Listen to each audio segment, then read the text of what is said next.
Sporting the Smile podcast, and this is the halftime report between France and Paraguay. Yes, it is. You talk about dominance. You talk about dominance. That was just wow. I don't think Yeah. Paraguay didn't get a single corner. No yellow cards. Only 3 minutes stoppage time because they didn't even have a foul last more than a minute. In other words, there wasn't a player down and time had to be stopped or whatever to take care of it. It was just a dominating. Time of possession, ball possession was just so lopsided. It seemed like 80% of the time the ball was in the Paraguay. I didn't see the start of the fight or the little shoving match. I missed the fight. Well, it was a shoving match. I don't think there was a fight. Well, I think that's my favorite part of the. Oh, you like the fights? You like the pushing and shoving and. Yeah. Well, full disclosure, I am still kind of like a little bit exhausted from last night, so I was up maybe for like the first 10 or so minutes of the game, and after that, I'm like. Yeah, I can't do this. So I laid down talking about I was just going to close my eyes. Right. I was like, I'm closing my eyes, but I can still hear. Yeah. And I think that still hear turned into like a real, like I guess I like to call them like a disco nap. Okay. So I woke up maybe like, 5-10 minutes ago. And, so I did get to see some of the action, but so I'm more here just for the vibes. Okay, that's cool. But like I was saying, France's first shot was almost deflected into the goal. The goalkeeper even had to stop and just watch to see where the ball was going. And it wasn't far off. It wasn't far off at all. I thought, okay, here we go. That's number one. But it went wide. Like I said, the dominating possession is what's got me. I mean, Paraguay is playing good defense, but it's like that's all. Playing good defense because it's still 0-0. Yeah, and that's the part that gets me is like they're playing defense, and that's all they've really done is play defense. I think it seemed to be working. Ain't nobody scored. Yeah, it is working, but they really haven't had a chance to score. I think they might. I don't even think they had a shot on goal. I don't think they even had a shot on goal. Possession was 79% to 21. So, I mean, hello. So yeah, the ball was in Paraguay's backyard most of the first half, and the only breakdown was the only timeout was during the drink, the hydration break as they call it. Commercial break, but okay. Commercial break, hydration break, game break. Yeah. Whatever they want to call it. I just hope I don't see it again in the next World Cup. It's whatever. But no, I mean, if it's really, really hot, I can see that happening. I can see why they give out hydration breaks or whatever. But plenty of shots from France. I mean, just shot after shot after shot, and a lot of them close, but close only counts in horseshoes and hand grenades, as they say.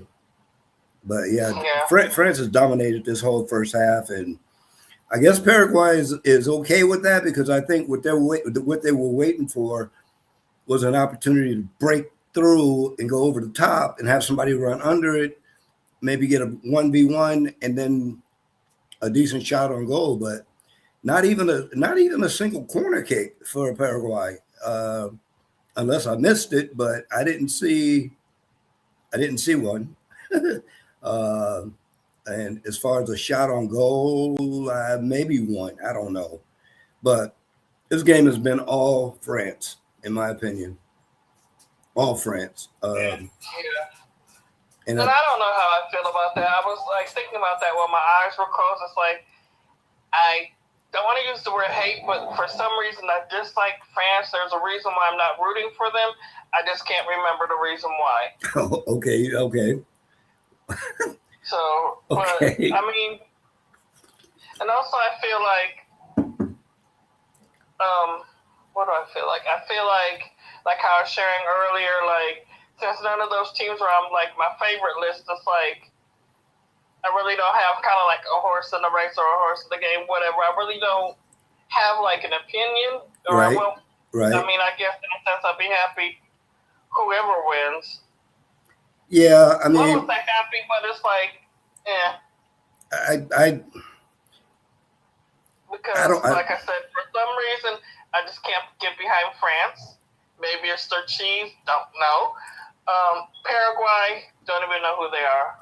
Right. I feel like that's condescending. I won't say I don't know who that they are because I just started following the sport like a year ago or so.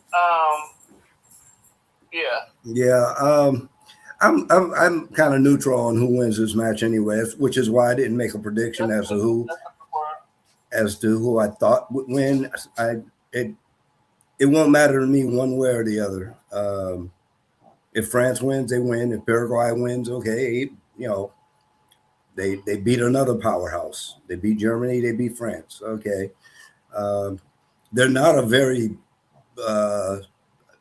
strong team, I guess I could say. Paraguay, they're not a dominant team. They're not like a powerhouse team, but they play smart. I mean, their defense, the way they're playing today is, you know, they're keeping people in the back, playing a solid defense, and then when they get an opportunity to go over the top, that's what they look for. And a couple of times they did have that opportunity, but they just couldn't get the shot off. So that maybe, I mean, that's their game plan. Apparently, is to sit back, play defense, keep Mbappe from scoring, which they've done. Although he did take he took a whack on his left arm. I thought the Paraguay player broke his arm because he hit it so hard. I didn't see that one either. Yeah, I mean, and that's one thing I always say to you, like,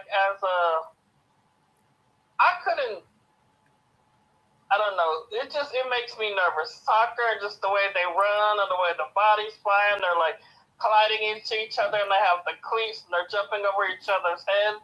It like freaks me out. So if there's someone that I love that like played the sport to that level, I'd probably have a cardiac arrest every week. Well, and I don't care what team they're on, what team I'm rooting for. It freaks me out. Yeah, it's the nature of the beast, though. I mean, soccer's a very physical sport. A lot of people don't. A lot of people don't believe that it is, and I mean, it gets physical. I mean, even when I was playing, I mean, I got my shoulder dislocated playing soccer, and it was because a guy came in for a tackle, and what happened is we hit the ball at the same time. He went one way, I went the other. It's just unfortunate. I landed awkwardly on my shoulder and popped my shoulder out. I tried to continue to play because it didn't hurt.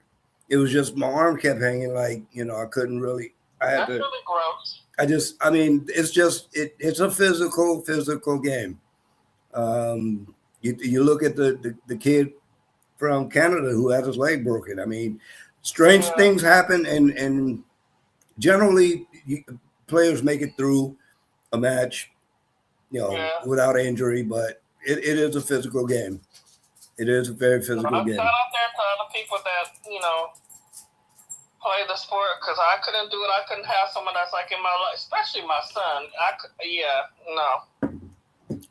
Yeah. And that was, like I shared before, that was like his first sport that he ever played, and it was like one of his first loves. But for some reason, you know, he moved on from that sport. So, yeah, I'm glad I didn't know that then, because he would have never played. Yeah, I'm sure. So anyway, that the halftime is about to wrap, and I just want to see if Paraguay is going to continue with this defensive-minded game plan.